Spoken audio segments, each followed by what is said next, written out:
Welcome back into the GSMC Sports Podcast, brought to you by the GSMC Sports Network. Heading into our final segment of the day, we are going to be getting into some college basketball here. As Jal, I guess I'm going to refer to you as for now, talked about, there are some very interesting matchups in the first round here, the round of 64. He was talking about Tominaga from Nebraska, as Nebraska is going to be facing off against Texas A&M, which sort of gets me into them as one of my most intriguing matchups of the round of 64, where personally myself, I sort of lean towards Texas A&M because I do think that in a second round matchup, the Aggies have the size, the rebounding, some of the defense that could potentially help stifle Houston, who is a big rebounding team, has been a team that's really benefited from second chance opportunities. With the big guys that Texas A&M has, they could potentially stifle that a little bit. I really like Henry Coleman. They have another big man as well that has been really important for them in terms of rebounding. But on the other side, Tominaga of Nebraska has a chance to, I think, be a big-time star in March Madness this season, where Nebraska is having a pretty decent season. I'm ultimately not too big of a fan of the Big Ten, but we did also have Michigan State take down Mississippi State earlier today, so who knows? There is a chance that maybe the Big Ten has a little bit of a redemption in this tournament, but I do think that Tominaga could end up being a big-time star for them.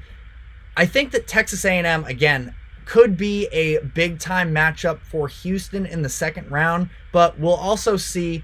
As it currently stands, Nebraska is favored by 1.5 points, so Vegas thinks that Nebraska is winning, and I guess we'll see what is next for the Cornhuskers. But touching on some of the games that have sort of already been taking place, we had Michigan State take down Mississippi State earlier today, 69-51. Currently, we have a bit of an upset watch where Duquesne is up 63-60 against BYU. Duquesne sort of had the feel of potentially being a little bit of a shocking upset, where their head coach is set to retire after this season.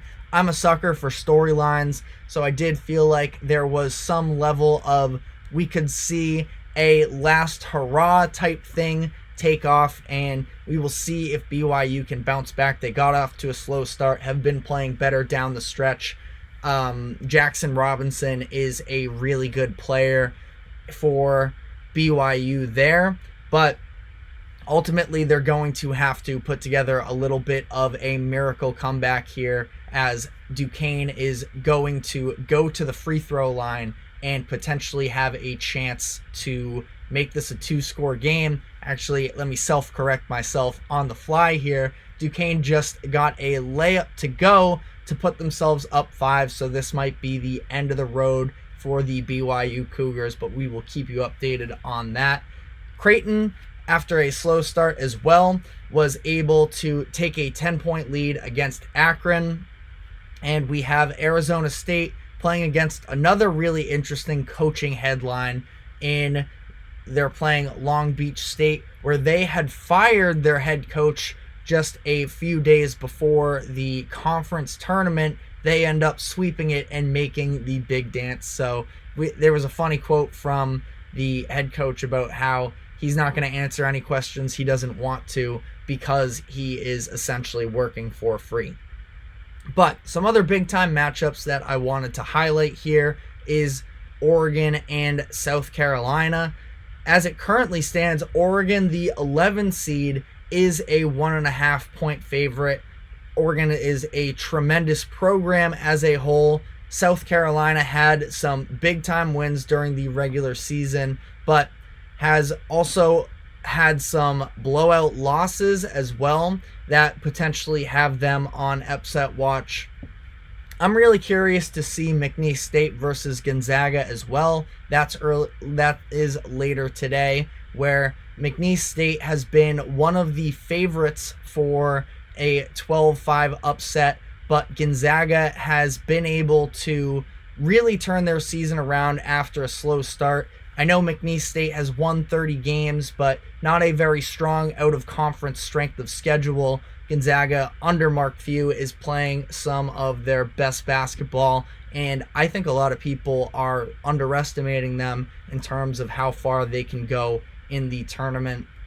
We also have the matchup later tonight of Samford versus Kansas, which I've talked about a handful in the past few days about how they just lost their leading scorer, Kevin McCullough Jr. He's out with a bone bruise in his knee. Very interesting also there, some of the comments that have been made from Bill Self and now Hunter Dickinson in terms of, it was just seemed to be a little bit snide in terms of it seems like they maybe feel like McCullough could have played, and Hunter Dickinson said, yeah, all of us are battling through injuries.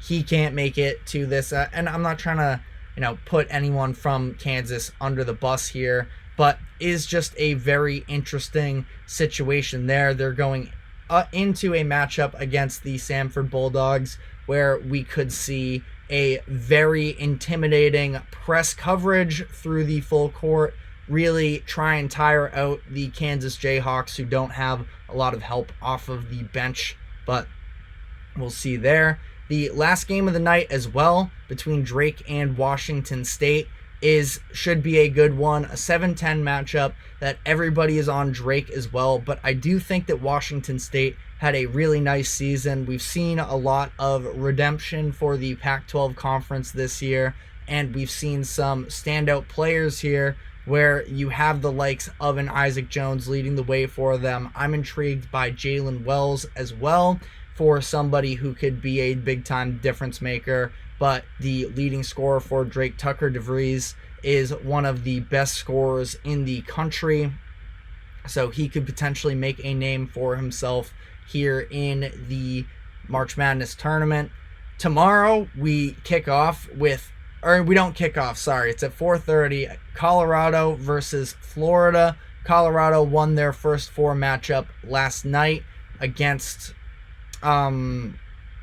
against Boise State, but that was a very interesting game where it started out as a defensive matchup, and it's not like Colorado really played great. Their leading scorers in KJ Simpson sort of started off the game slowly. Cody Williams, the main NBA prospect from Colorado, but granted is just a bench player for them, he went scoreless in the game. It was Tristan da Silva, who is somebody who could also make a name for himself in this tournament. He's a stretch big. He showed off some on-ball skills last night with the ball himself, and I thought that he was really impressive during the regular season. I feel like I was catching him on a lot of the wrong nights where the outside shot wasn't there, and as a result, granted, KJ Simpson is so much more dominant on the ball himself that he wasn't needed quite as much,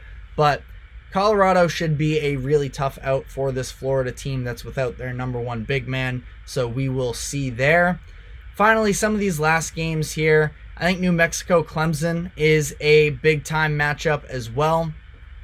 New Mexico was a very much underseeded team in my eyes, needed to essentially win their conference in order to make it to the tournament, but ended up doing so anyways, so they didn't have to worry about potentially being on the bubble. But before we end the show here, I wanted to finish off by giving my thoughts on the Final Four. I know that I'm going to go maybe a little bit, I'm not going to go full chalk here, but I do think that I'm going to be a little bit unpopular for a couple of these picks. I have UConn coming out of the East. I think that they're the best team in the country, and I have a hard time figuring out where they could lose. Now, Auburn is a very tough matchup for them, as is Iowa State. If Iowa State makes it there, I think they could potentially be looking at an early upset, but I have to go with the Huskies there and Dan Hurley. My second team I have out of the West, I'm going to go with St. Mary's, actually. I think that there's a very good chance that they could get upset in the first round by Grand Canyon, which is a tough 12 matchup.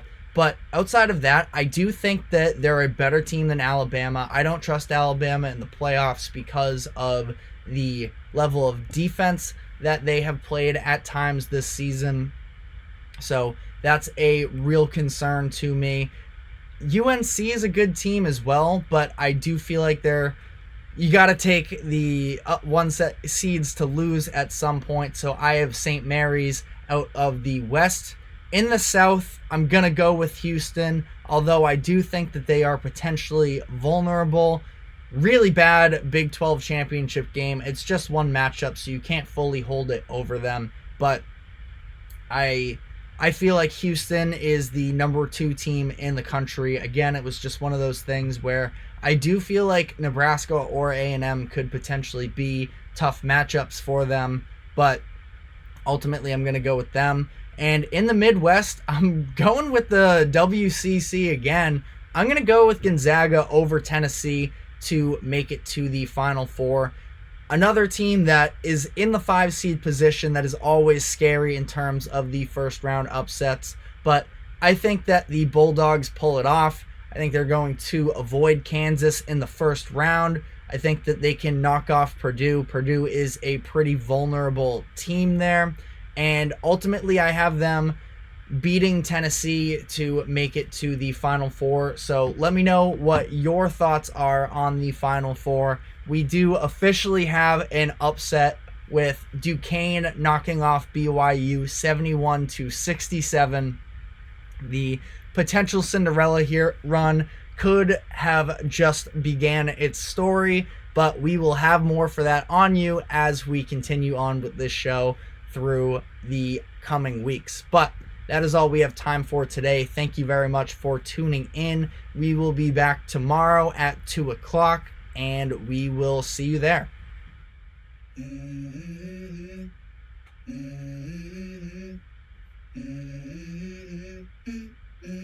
Let's go.